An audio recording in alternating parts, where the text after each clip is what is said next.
Hey, this week I want to talk to all of my tenants out there. Yes, we absolutely help people secure great lease properties, and we also help landlords secure great tenants.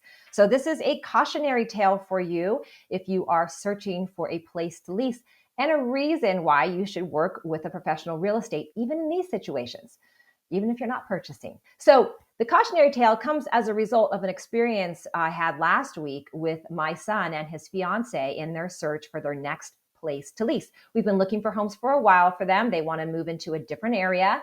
And so last week, Ella, my son's fiance, found what looked like a fabulous place for lease on Craigslist.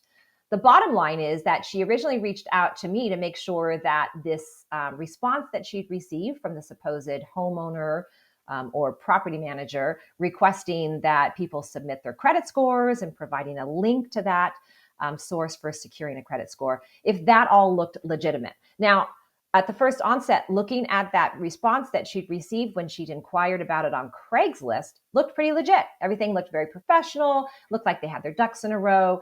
And except for that link, everything looked good. So if she was still interested, I suggested she went and to use a different link for her credit score that I knew was secure. And then she could submit that information and get a showing on that property.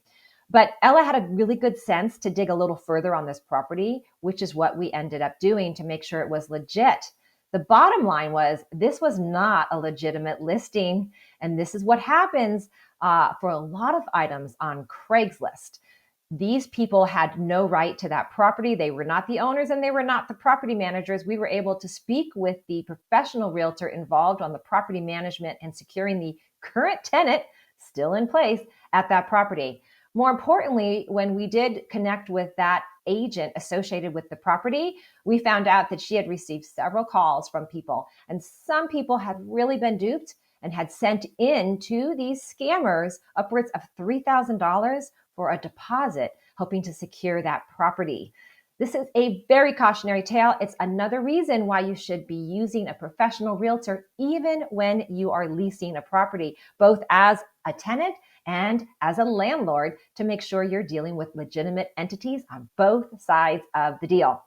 How about you? Have you had any weird experiences searching for a lease property, or any weird tales you can tell that where you escaped from being scammed like we did last week?